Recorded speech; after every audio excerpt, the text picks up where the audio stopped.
इय्याक नअबुदु व इय्याक नस्तईन। मर्दान, माशाअल्लाह आपके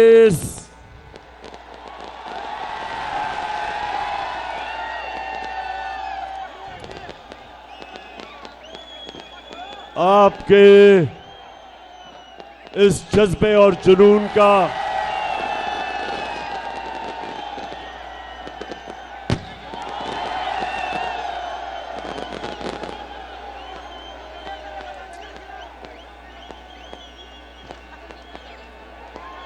बस बस बस बस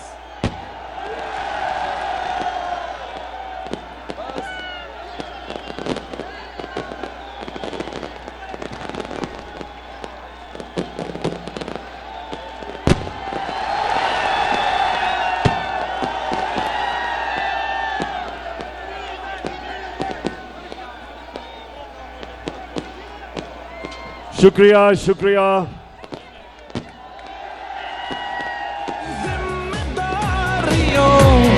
तो तुम जान लो।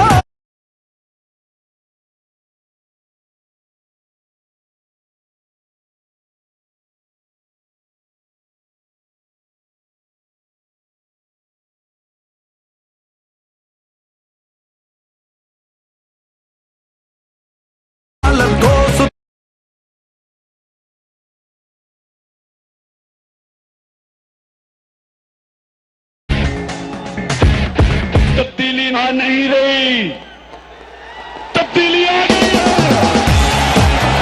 माशाअल्लाह माशाअल्लाह। बस बस बस मर्दान, बस बस कितनी देर और है?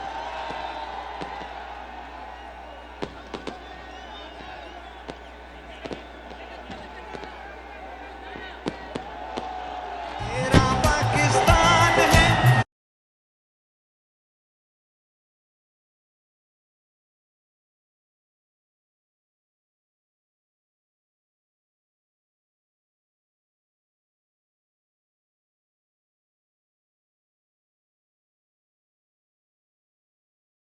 तेरा पाकिस्तान,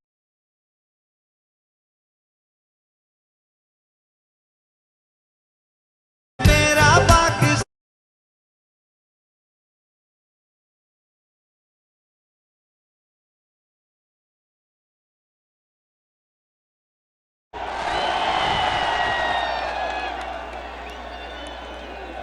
कितनी देर और है? बस मर्दान, इतने शानदार इस्तकबाल का दिल से शुक्रिया अदा करता हूं। बहुत बहुत शुक्रिया आपका।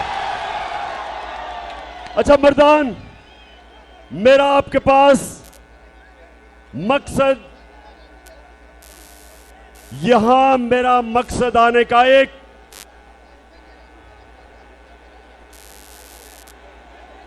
कि आप सबको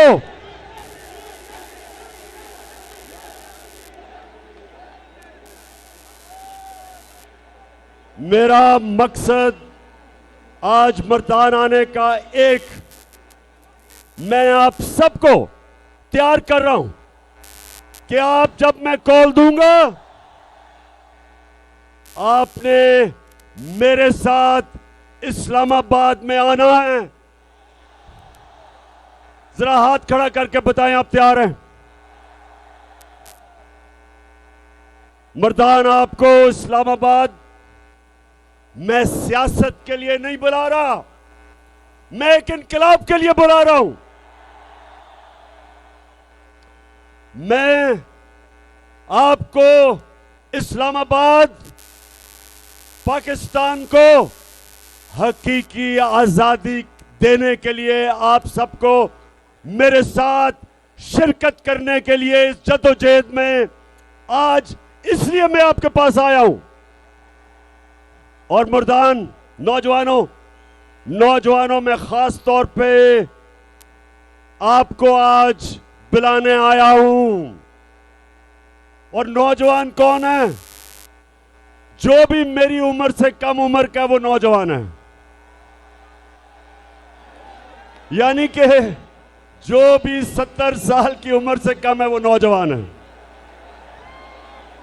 तो नौजवानों, और मैं सिर्फ आपको दावत देने आया। मैं पाकिस्तान की अपनी सारी बहनों को, माओं को, बच्चियों को, आपको भी दावत देने आया हूं। मैं बच्चों को दावत देने आया हूं। जिस तरह मेरे माँ बाप कहते थे कि तहरीक पाकिस्तान में औरतें भी शामिल थी, मर्द भी, बच्चे भी, बुजुर्ग सब शामिल थे। तो हकीकी आजादी के लिए मर्दान फिर से हाथ खड़ा करके बताओ कि आप मेरे साथ शामिल होंगे। इंशाअल्लाह मैं आज यहां से ये जो चोरों का टोला है, मैं इनको पैगाम दे रहा हूं। और ये जो मफरूर बुज़दिल डाकू जो लंदन में बैठा है वो भी सुन ले। सजा याफ्ता मफरूर और इस मुल्क का डाकू, तुमने इस मुल्क के फैसले नहीं करने। इसकी कौम, हमारी अवाम फैसला करेगी कि पाकिस्तान की क़यादत कौन करेगा। तो नौजवानों, मेरे बुजुर्गों, बहनों, सब सुन लो। ये वक्त है, एक फैसला कुल वक्त है पाकिस्तान पे। जब हम इस मुल्क को, एक तो जो अमेरिका के पिट्ठू, जो इनके गुलाम, एक इनसे हमने आजाद करना है। और ये जो डाकुओं का टोला, थ्री स्टूजेस, ये जो शरीफ, ये जो जरदारी बड़ी बीमारी, और मर्दान के लोगों, वो तीसरा कौन है इनके साथ?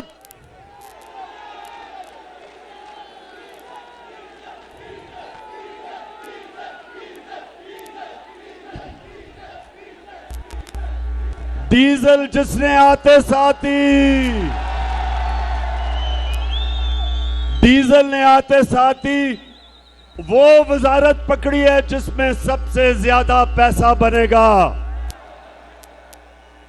एनएचए यानी कि सड़कें बनाने पे सबसे ज्यादा कमीशन होती है, तो डीजल ने वो वजारत पकड़ ली है।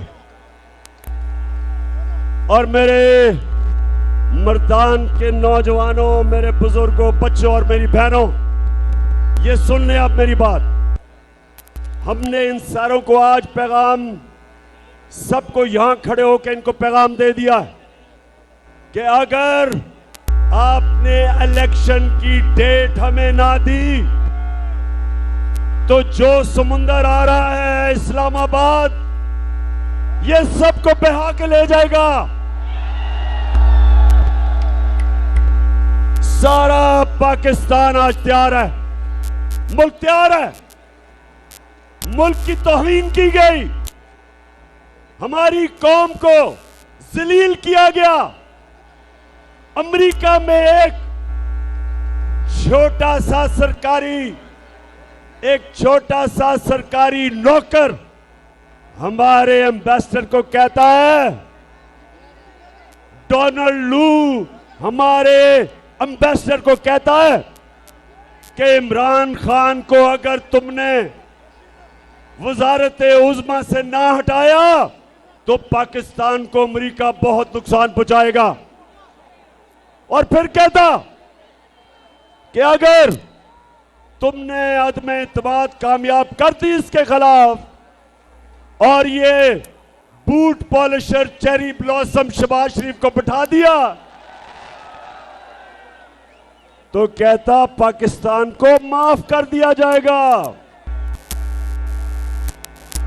पाकिस्तान को माफ कर दिया जाएगा।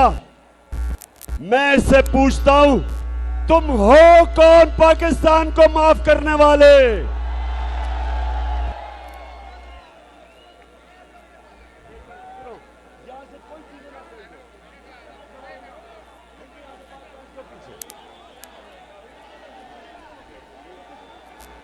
तो नौजवानों, क्या हम अमरीकियों के गुलाम हैं? हम इनके नौकर हैं? हम इनके नौकर या गुलाम नहीं हैं। ये शहबाज शरीफ बूट पॉलिशर चेरी ब्लॉसम, ये है गुलाम। आसिफ जरदारी जिसके अरबों अरबों डॉलर बाहर पड़े, वो है उनका गुलाम। और नवाज शरीफ जिससे ज्यादा बुज़दिल आदमी मैंने कभी जिंदगी में देखा ही नहीं है। हर वक्त तुम दबा के बाहर भाग जाता है। ये है उनका गुलाम। और वो है गुलाम मौलाना डीजल। खैर मौलाना नहीं उसे कहना चाहिए, डीजल कह रहा हूं मैं। मौलानाओं की मैं बड़ी इज्जत करता हूं। मैं अपने दीनी उलमा की इज्जत करता हूं। इसको मैं कह ही नहीं सकता मौलाना, क्योंकि ये डीजल के परमिट पे बिकने वाला है। इसने अमेरिकी एम्बेसडर एन पैटरसन को कहता, नौजवानों, अमेरिकी एम्बेसडर एन पैटरसन थी आज से 10 साल पहले, उसे कहता कि आप मुझे भी मौका दे दें, मैं आपकी खिदमत बेहतर करूंगा इनसे। तो ये हैं उनके गुलाम। हमारी कौम गैरतमंद है। हमारी कौम जब बनी थी तो वो उसका नारा था कि पाकिस्तान का मतलब क्या? पाकिस्तान का मतलब क्या? और मेरे नौजवानों, ला इलाहा इल्लल्लाह का क्या मतलब है? कि अल्लाह तेरे सिवा हम किसी के सामने नहीं झुकते। और हम वो लोग हैं, नबी सल्लल्लाहु अलैहि वसल्लम की उम्मत, जो दुनिया की तारीख का सबसे अजीम लीडर आया था, ना कभी आ सकता है, ना कभी आया था। हम उसकी उम्मत है। हम उसकी उम्मत है जिसने मदीना में वो अरब जिनकी हैसियत कोई नहीं थी, उनको उठा के दुनिया की इमामत करवाई। उसने ये नहीं कहा कि 2 सुपर पावर्स थी कि उनके सामने झुको। उसने कहा कि हम अल्लाह की वो मखलूक हैं जो दुनिया को इमामत देने आए हैं। उन्होंने उन अरबों को दुनिया की इमामत कैसे करवाई? उनको आजाद कर दिया। छोटे से लोगों को बड़ा लोग, अजीम लोग बना दिए।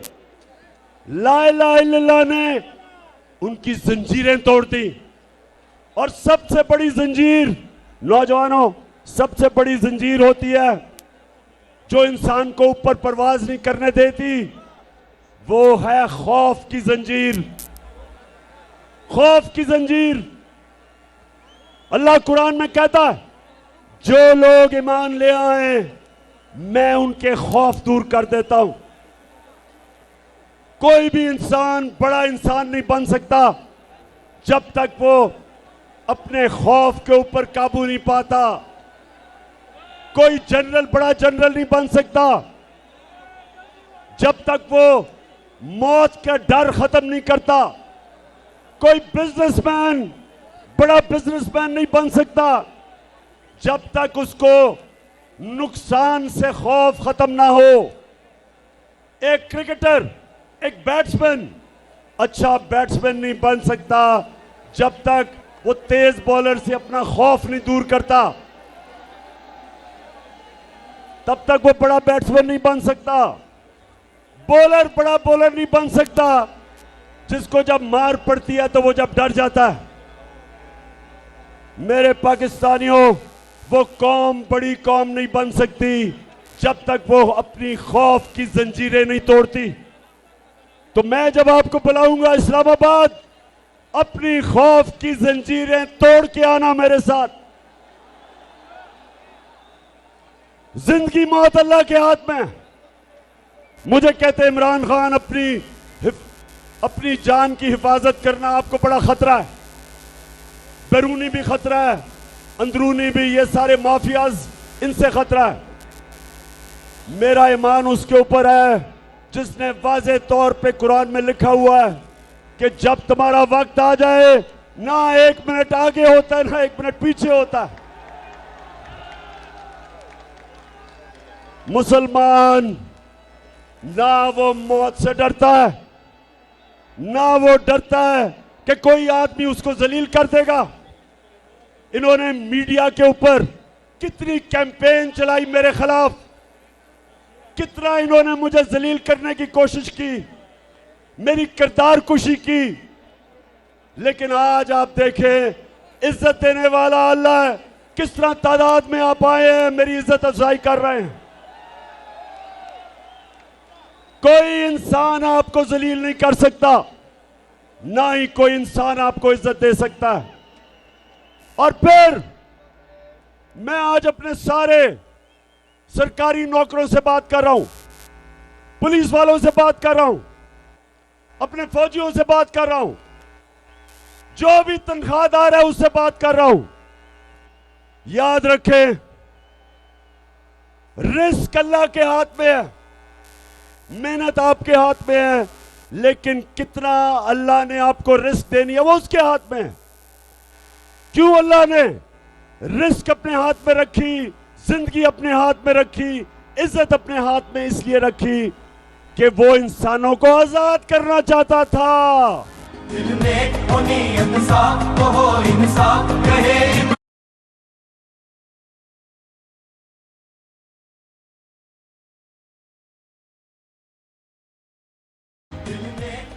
और यही मेरे नबी सल्लल्लाहु अलैहि वसल्लम ने मदीना में किया।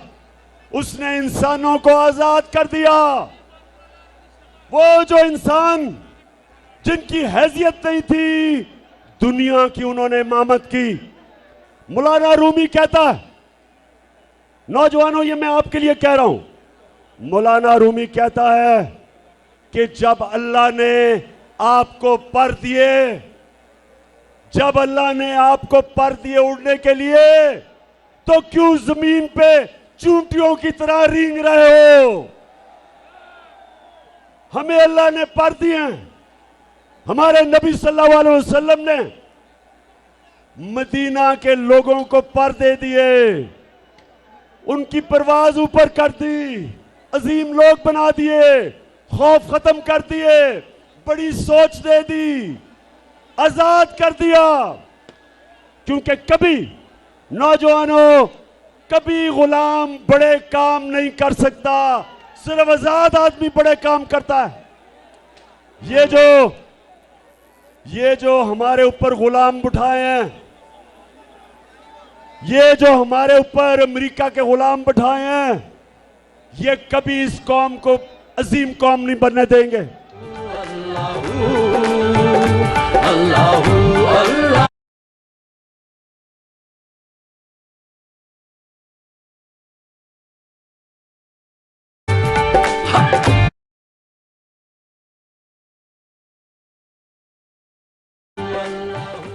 अच्छा मर्दान, जरा आपने थोड़ी सी खामोशी से मेरी बात सुननी है।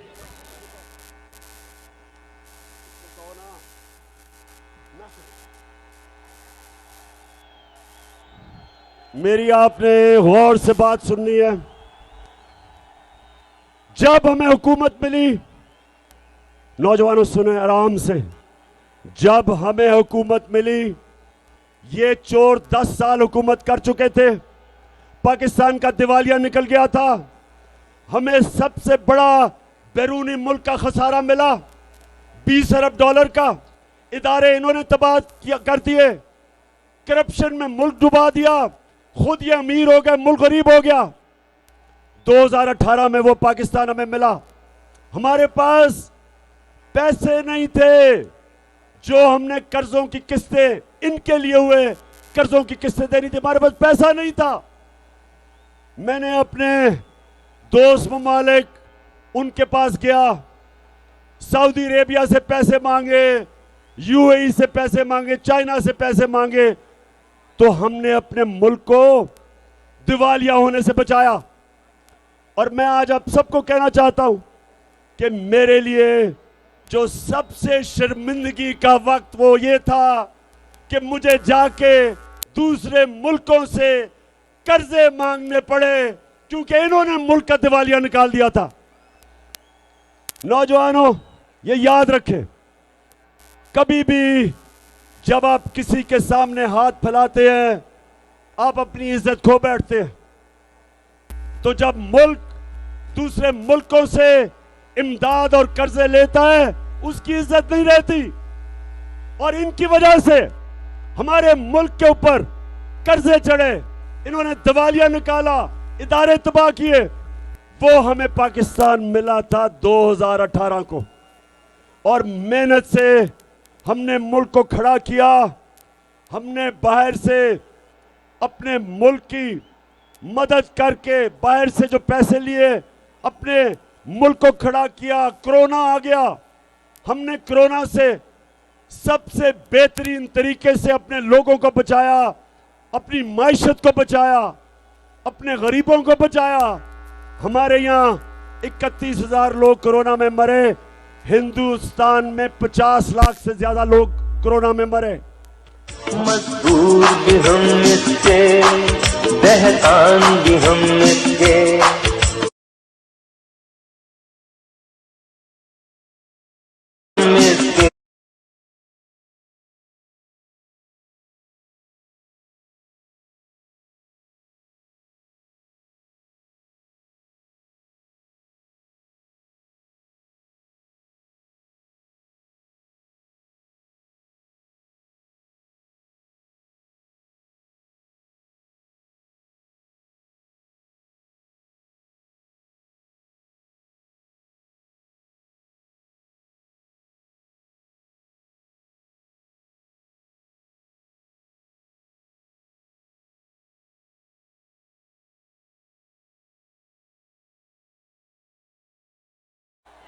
हमने अपने लोगों को बचाया, हमने उसके बाद अपने किसानों को बचाया,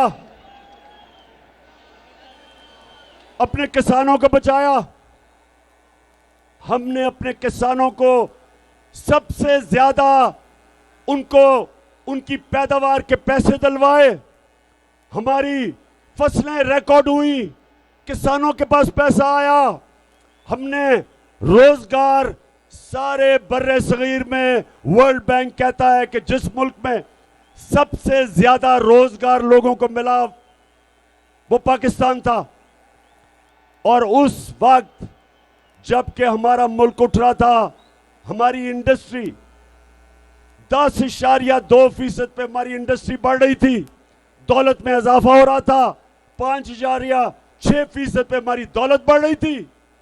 तब इन्होंने साजिश की हमारे खिलाफ, बैरूनी साजिश, और अंदर मीर जाफर और मीर सादिक इन्होंने मिलके उस वक्त हमारी हुकूमत गिराई। और जब ये हो रहा था, एक मिनट सुनो सुनो सुनो सुनो,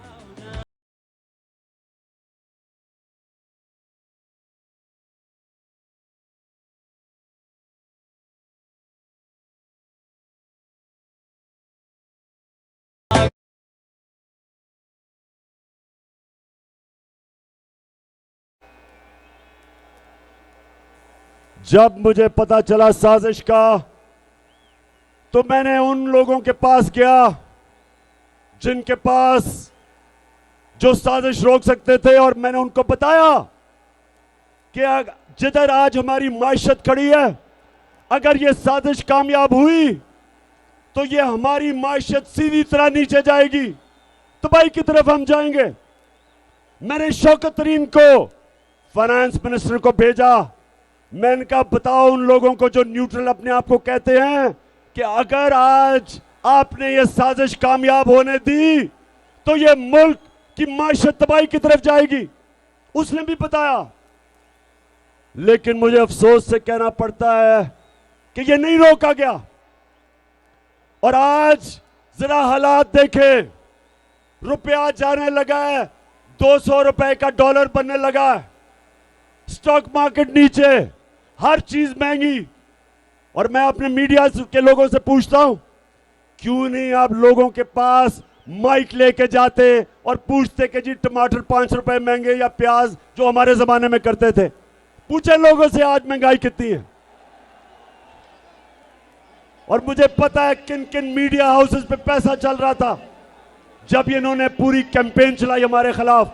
आज हालात देखें, और आज हालात इसलिए कि जब मुल्क पैर पे खड़ा हो रहा था तब इन्होंने साजिश करके हमारी गवर्नमेंट गिराई।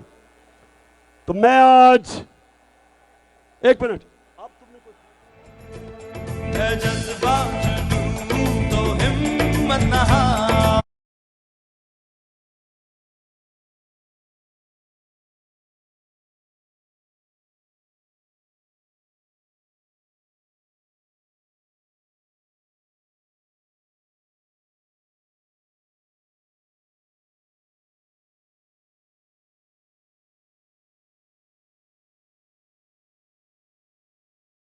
कौन है इस मुल्क को साजिश करवाई? कौन कर रही?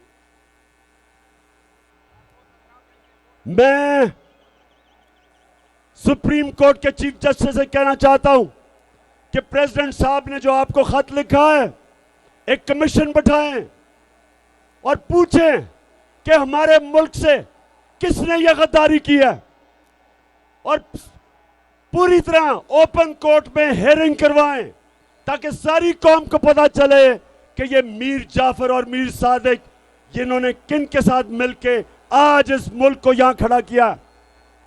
और आज इस हुकूमत के पास कौन सा रास्ता है? आज इनके पास सिर्फ एक रास्ता है। अब ये अमेरिकनों के पास जाएंगे, वो बिलावल अभी जाएगा अमेरिका, और याद रखें ये वो बिलावल है जिसकी अमेरिका के जो सिक्योरिटी एजेंसीज उन्होंने इसका टेलीफोन रिकॉर्ड किया। ये जब इसकी वालदा इसको बता रही थी कि किधर किधर बैरूनी मुल्कों में तुम्हारे पैसे पड़े हुए हैं, उनको सब कुछ पता है कि किसके पास पैसे पड़े हैं, किधर पड़े हैं। ये कभी उनके सामने अपने मुल्क की मफादात की बात नहीं करेंगे। और ये जब आ जाएगा, ये सिर्फ एक चीज मांगेगा कि हमारी मदद कर दे, हमें पैसे दे दे, क्योंकि नहीं तो इमरान खान वापस आ जाएगा।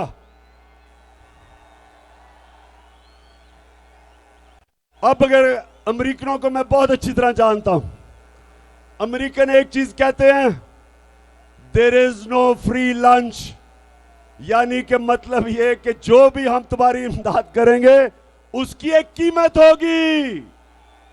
और कीमत क्या होगी पाकिस्तानियों? कीमत आपकी आजादी होगी। वो आपसे फिर वो कहेंगे कि हमें बेसिस चाहिए। वो जिस तरह हमने उनकी जंग में शिरकत करके, और पख्तूनख्वा के लोगों को तो पता है कि किस तरह तबाही मची थी पख्तूनख्वा में जब उनकी जंग में शिरकत की थी। आपको तो पता है कितने लोगों ने शहादतें दी, कितने हमारे पुलिस वाले शहीद हुए, कितने हमारे फौजी शहीद हुए, 80,000 हमारे शहरी शहीद हुए इनकी जंग लड़के। इसी तरह वो कहेंगे हमें बेसिस दो, वो फिर आगे हमें किसी और की अपनी जंग में शामिल करेंगे। और इसलिए मेरे पाकिस्तानियों, हमने अपनी हकीकी आजादी की जद्दोजहद को कामयाब करना है, क्योंकि हम किसी की गुलामी नहीं करने के लिए तैयार। इनकी जरूरत नहीं होगी कि अमेरिकनों को कहें कि जनाब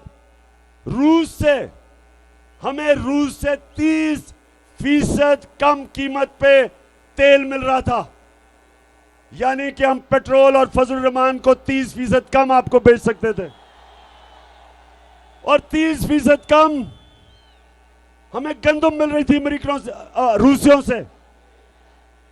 इसलिए क्योंकि हमारी पॉलिसी अपने लोगों के बेहतरी के लिए थी, हमारी फॉरेन पॉलिसी हम दोस्ती करना चाहते हैं, लेकिन हमारी कोशिश कि मेरे लोगों का फायदा हो, आपने मुझे इलेक्ट किया था, मैंने तो आपका फायदा करना था। तो इसलिए जब एक गुलाम हुकूमत आती है, उनको वो करना पड़ता है जो हुक्म मिलता है। ये नहीं, रूस से ये नहीं 30% कम तेल खरीदेंगे या गंदम, क्योंकि इनको हुक्म नहीं है। इनको वो करना पड़ेगा जो अमेरिका कहेगा। यूक्रेन के अंदर इनको रूस के खिलाफ स्टेटमेंट देनी पड़ेगी। मुझे भी कहा था कि रूस के खिलाफ करो, मैंने कहा वो हमारी जंग ही नहीं है, हम क्यों उनके खिलाफ कहें। आपने कश्मीर में हिंदुस्तान के खिलाफ कभी स्टेटमेंट दिया? आपने इसराइल के खिलाफ स्टेटमेंट दिया जो फलस्तीनियों से वो कर रहे हैं, तो हम क्यों आपकी जंग में शिरकत करें। लेकिन अब जब गुलाम ऊपर बैठ जाए तो इनको वो करना पड़ेगा जो अमेरिका इनको हुक्म करेगा। और मेरे मर्दान के लोगों, आपने जब इस्लामाबाद आना है, एक और वजह है आपकी इस्लामाबाद आने की, और वो ये है कि जो सारे चोर डाकू इन्होंने ऊपर बैठा दिए। कहीं दुनिया में ये नहीं है कि एफआईए के अंदर शहबाज शरीफ और बेटों की 24 अरब रुपए के करप्शन के केस है, मनी लॉन्ड्रिंग के केस है, और यही ऊपर बैठ पहले एफआईए का इन्होंने उसको तब्दील किया।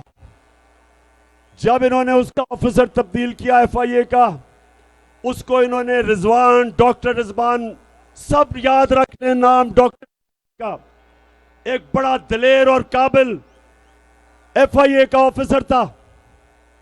उसको हमजा शरीफ ने धमकियां दी कि तुम मुजाल कैसे मेरे खिलाफ केस करते हो, और उसके ऊपर इन्होंने इतना दबाव डाला कि वो बेचारा हार्ट अटैक से मर गया। ये वही हुआ था जब एमक्यूएम के खिलाफ नसीरुल्लाह बाबर का ऑपरेशन हुआ था। जब एमक्यूएम में नसीरुल्लाह बाबर का ऑपरेशन हुआ था, तो एमक्यूएम ने जब नवाज शरीफ इक्तदार में आया तो एक एक पुलिस ऑफिसर जिसने ऑपरेशन किया था सबको चुन चुन के एमक्यूएम ने कत्ल किया। उसके बाद कराची की पुलिस खत्म हो गई। आज भी कराची में रेंजर्स हैं, क्योंकि कभी उसके बाद उनकी पुलिस उसके बाद खड़ी नहीं हुई। इसी तरह ये जब चोर ऊपर आ गए और इदारों पे बैठ गए हैं, सारे हमारे इदारे अब तबाह होंगे, और जब मुल्क के इदारे तबाह होते हैं, मुल्क तबाह हो जाता है। सारे जो बड़े बड़े डाकू थे उनके केस माफ होंगे, हमारे इंसाफ का निजाम खत्म होगा, हमारी जो भी हमारे इंसाफ में निजाम में पे लोगों का इत्मीनान है वो खत्म होगा, हमारे इंसाफ की निजाम की कब्र खोदी जाएगी। इस मुल्क में जो हजरत अली कहते थे कि कुफर का निजाम चल जाएगा, लेकिन जुल्म का निजाम नहीं चल सकता।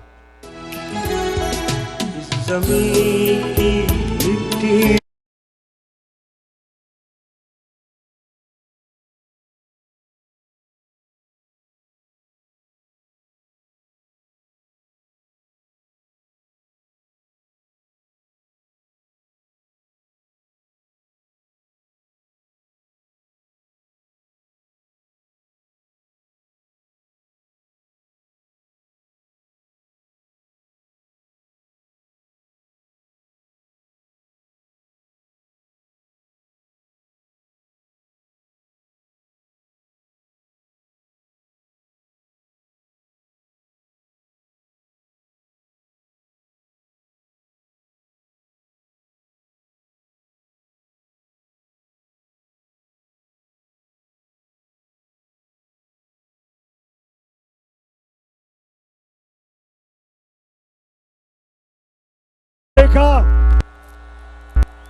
आपने देखा कि कैसे इन्होंने अपने आप को बेचा, अपनी पार्टी से गद्दारी की, अपने हल्के से गद्दारी की, आइन से गद्दारी की, हमारी जमहूरियत से गद्दारी की इन लोटों ने।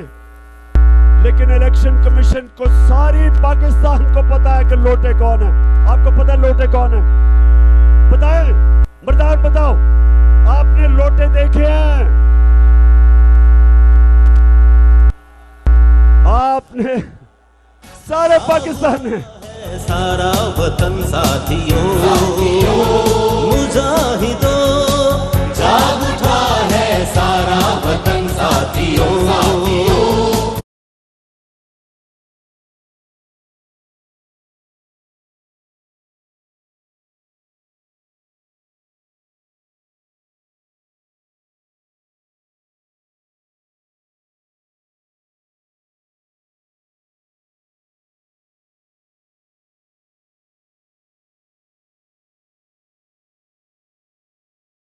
ये मुल्क की फ्यूचर का मसला है।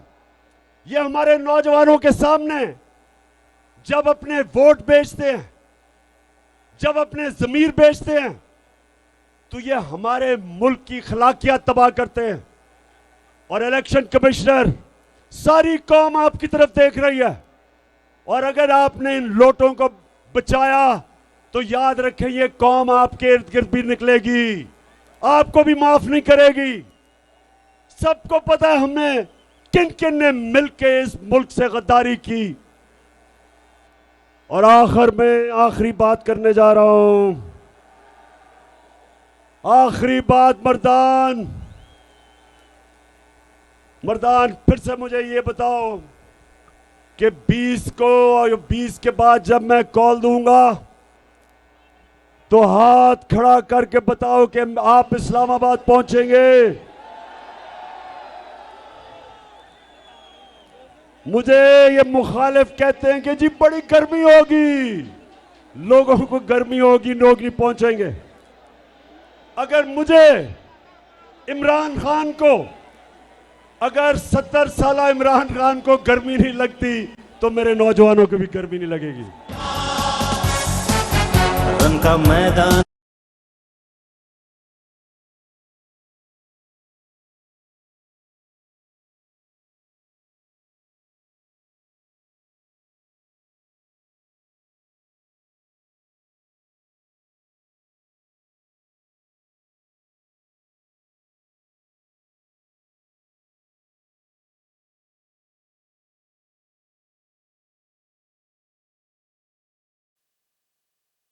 इस्लामाबाद 3 वजह से निकलना है। नंबर 1 कि हम वो उम्मत हैं नबी सल्लल्लाहु अलैहि वसल्लम की, जो किसी इंसान, किसी सुपर पावर की गुलामी नहीं करता। हमने अपनी हकीकी आजादी के लिए सबसे पहले निकलना है। नंबर 2, ये जो पाकिस्तान के सबसे बड़े डाकू हैं, हमने इनके खिलाफ निकलना है कि हम किसी सूरत इन चोरों और डाकुओं को अपने ऊपर मुसल्लत नहीं होने देंगे।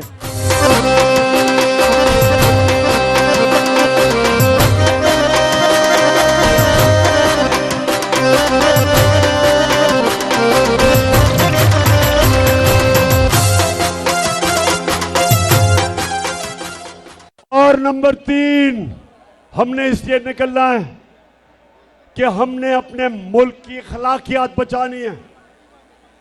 हमने अमर बिल मारूफ पे चलना है। अल्लाह का हुक्म है कि मुसलमान अच्छाई के साथ खड़ा होता है बुराई के खिलाफ, मुसलमान हक पे खड़ा होता है बातिल के खिलाफ, मुसलमान सच पे खड़ा होता है झूठ के खिलाफ, मुसलमान चोरों के खिलाफ खड़ा होता है, चोरों के खिलाफ जहाद लड़ता है और अच्छाई के साथ खड़ा होता है। इसलिए हमने निकलना है इस मुल्क की अखलाकियात बचाने के लिए। हमने अपने मुल्क को सबने मिलके वो मुल्क बनाना है जो इसको बनना चाहिए था 1947 में।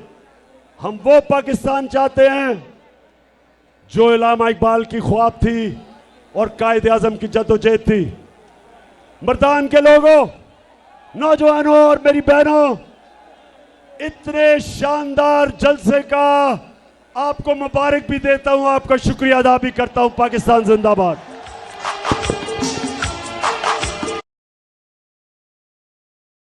हमारा